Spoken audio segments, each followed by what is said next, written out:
In this lesson, we're taking a look at a simplified version of We Didn't Start the Fire by Billy Joel.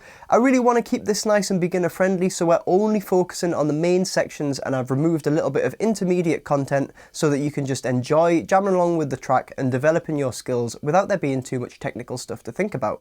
Now, I might revisit this song further down the line and do a true to the original version, but we're keeping it beginner friendly for now because this is part of my beginner guitar course. We're in series 4 where we're looking at expanding your playing beyond the basic chords and incorporating a little bit of lead guitar as well. So you'll find more riffs and songs in the playlist in the description, and anything that you're unsure about you can brush up on in the previous series of my course as well.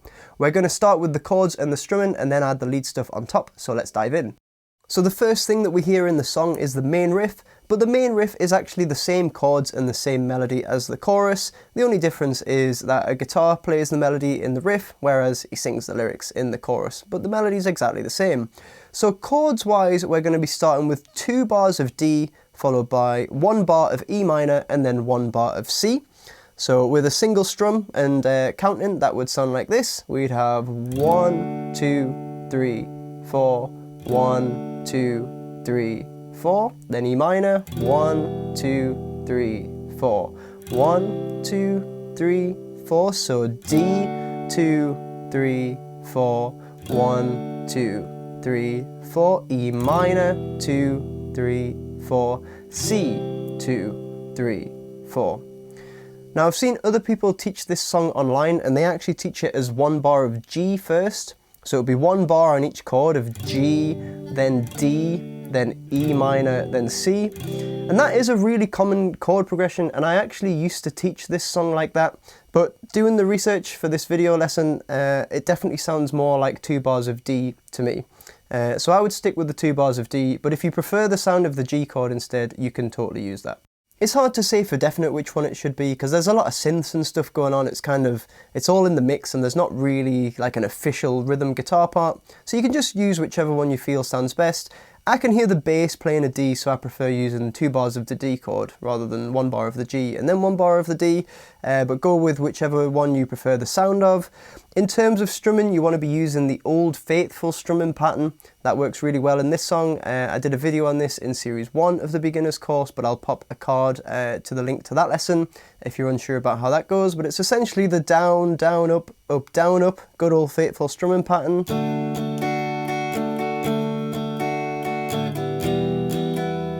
You can hear the 2 bars on the D, 1, 2, 3, 4, 1, 2, 3, 4, E minor, 2, 3, 4, C, 2, 3, 4. So the main riff would just repeat with those chords, and if you wanted to create a loop to then practice the lead part over the top, that's how you'd go about doing that. Now I do want to be transparent and explain what happens in the chorus. This is one of the little intermediate things that I don't want you to worry too much about if you're a beginner, but if you are a little bit further ahead, what you can do is replace every second E minor with a B minor. Now B minor has to be played as a bar chord, which is why I'm omitting it from the beginner version of this lesson.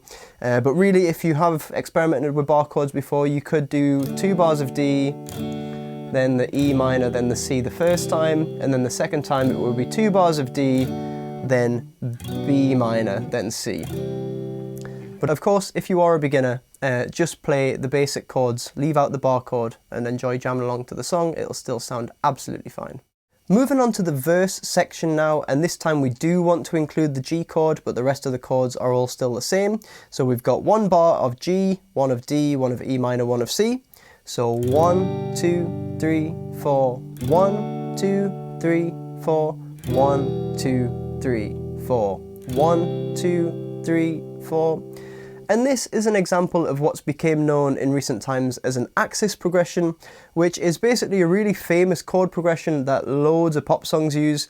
And there's this band called Axis of Awesome who had this viral video that showed them playing these chords and singing loads of super famous pop songs. They did it really well, and it's pretty educational for a musician to be able to recognize those 4 chords and work out songs quite quickly. So I definitely recommend going and watching the Axis of Awesome video.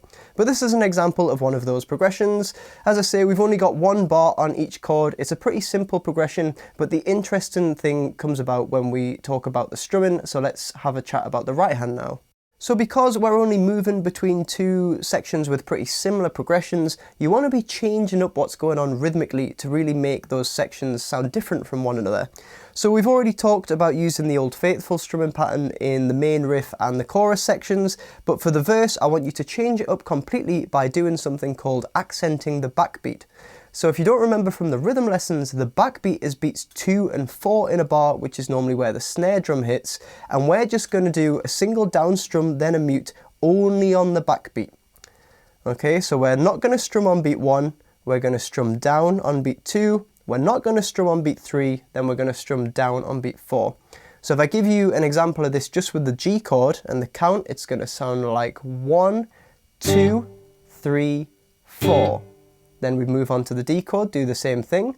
1, 2, 3, 4, E minor. 1, 2, 3, 4, C.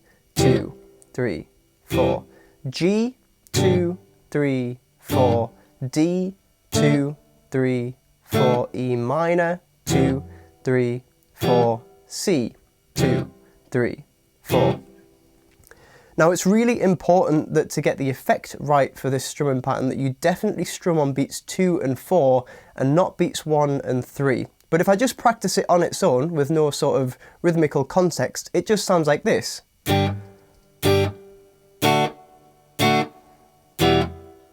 really that could be either. That could be 1, 2, 3, 4, 1, 2, 3, 4, or it could be 1, 2, 3, 4. 1, 2, 3, 4. Now the latter is the one that you want to be aiming for, so you could do this with a click, you could do it with a drum track, or you could do it along to the song, or just counting along, making sure that you're strumming down on the 2 and the 4, but you definitely want to make sure that you're on the backbeat, not on beats 1 and 3. And one of the tricky things about this is training yourself to not automatically strum on beat 1. Because most strumming patterns do have a down strum on beat 1, so this is a good example of a pattern where you can try and get away from that and add a little bit of variety to your rhythm playing. Now just to show you the technique of what I'm doing, if I turn to the side a little bit, and I'll do this on the G chord, I'm going to do a normal strum, then I'm going to use the side of my palm to just hit the strings and mute them. But it all sort of feels like one movement, so normal strum, hand comes back, palm hits the strings. So you're getting this kind of on-off sound. And that just helps make it quite short and stabby, which further accentuates that backbeat. Now it can be pretty difficult to go between this backbeat strumming and the Old Faithful strumming, so I'd spend a little bit of time just running the two progressions back to back and getting used to the transition between each one. So if I give you a quick example of that, I'll be alternating between like the chorus strumming pattern and the verse strumming pattern a couple of times, just so you can hear how it sort of feels different against the beat. I'll do the counting as well, but you want to get used to doing this along to drums and along to the track in your own practice. So we'd have 1, 2, 3, 4. 1, 2, 3, 4. 1, 2, 3, 4. 1, 2, 3, 4. 1, 2, 3, 4. 1, 2, 3, 4. 1, 2, 3, 4. 1, 2, 3, 4. 1, 2, 3, 4. 1, 2, 3, 4. 1, 2, 3, 4. 1, 2, 3, 4. 1, 2, 3, 4. 1, 2, 3, 4. 1, 2, 3, 4. 1, 2, 3, 4. 1, 2, 3, 4. So it feels a little bit strange at first when you're moving from the chorus into the verse. It feels like you've got to be really patient and force yourself not to strum on that first beat. But then when you're moving back from the verse into the chorus, it feels like you've got to get back on that first beat really quickly because you're already used to being in the backbeat. But getting used to these transitions is going to be really good for your playing.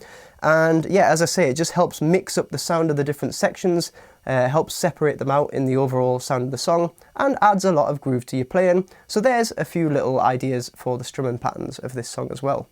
Moving on to the lead guitar part now, so you hear this right at the start of the song, and this is an ideal part to practice when you're getting started with lead guitar because the melody is exactly the same as the chorus, so you can either out loud or in your head sing along the words of the chorus as you play the melody, and that'll help you just get the rhythm right.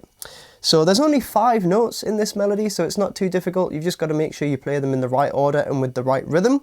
So we're going to start with the first finger playing the 12th fret on the D string. So we're going to start with a down pick. And we're then going to do 2 more picks, and I'd suggest making them a down up. So all together, down, down, up, followed by 3rd finger playing 14th fret on D. So if you put all that together, that's the we didn't start. And then for the fire, we're going to move 1st finger to 12th fret on G string, 3rd finger to 14th fret on G string, and then finishing with 1st finger up on 12th fret of B. So we didn't start the fire. And that would be the first half of the melody. Now, in terms of picking, I'll just have a chat about the picking as we go along. I've already mentioned that I think you should start it with down, down, up, down. That just helps the right hand fit the grid of the rhythm that you're playing along to. And then for the next ones, I would possibly try down, up, down. I'm not going to be too strict on those ones, but just try and get some alternate picking in. What you really want to avoid is it being down, down, down, down, down, down, down. Because you fall into this trap where everything's a down pick and it's quite hard to get out of. So use this as an opportunity to get used to up picks as well. So that's the first half of your melody. We didn't start the fire. For the second half, we're going to be starting from 3rd finger on the D string this time, 14th fret. Then 1st finger on 12th fret G. 3rd finger on 14th fret G. 1st finger on 12th fret B. So this is all pretty similar stuff. That's the it was always. And then from burning, we're going to have 3rd finger on 14th fret G. 1st finger on the 12th fret. So it was always burning. And then since the world's been turning is exactly the same few notes. So starting from the 3rd finger on the D string. So that second half is just the same melody repeated twice.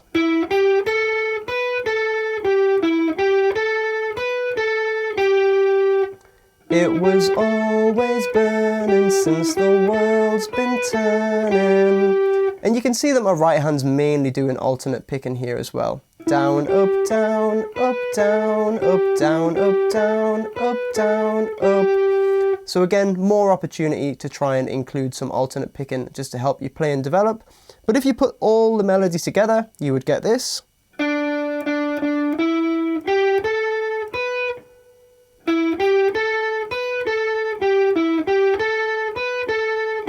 So we didn't start the fire. It was always burning since the world's been turning. As I mentioned, really good one to start getting started playing the lead stuff with, because the melody's so recognisable and you can kind of check that you've got it right by singing along as well. There's a little bit of a gap in between the first half and the second half, but if you know the song well enough, you should be able to just feel and sense how long that gap should be and make it sync up to the chords. So on that note, practice the D, the E minor and C progression on your looper, and then put this lead part over the top, and you should be able to recreate the sound of the original song. I've tried to incorporate everything that I've talked about in this lesson in the little demo at the start, so go back and use that as a reference if it helps. And the only other thing I want to mention is the actual guitar sound. So when you're recording your chords or playing the chords along, you just want a clean guitar really, you don't want any crazy effects getting in the way of your strumming. But when you're playing the lead part, you want to kind of spice it up a little bit. So a bit of distortion sounds pretty good, kind of gives it a little bit more of that lead guitar 80s vibe that you hear at the start of the track. And a little bit of delay and reverb just helps it have that sort of lead guitar stadium sound as well, which just separates the sound a little bit from the rhythm. You especially want to try different sounds on your looper so that it doesn't all muddle into sort of one thing. Different pickup selections as well. Just have a bit of a play about and see what you think sounds best. So I hope you've enjoyed taking a look at this tune, and that gives you a few more parts and concepts to explore. I think it's a really good idea to jam along with the original track and try and alternate between the rhythm and the lead parts, especially if you're trying to incorporate in those two different types of strumming patterns that we talked about. And that just gives you that kind of band experience where you're forced to play the right thing at the right time. Practicing with a looper is great as well, because then you're accountable for all the timing and it's really going to help you up that side of your game. Remember, you can find more similar songs and riffs in the Series 4 playlist in the description, and anything you're unsure about you can brush up on in the previous series of my beginner's course. All the lessons are nice and organised on my YouTube channel page, so feel free to subscribe if you'd like to follow along, and I'd really appreciate you giving the video a like if you found it helpful. We've got more songs like this one coming up, so I'll see you in the next song lesson.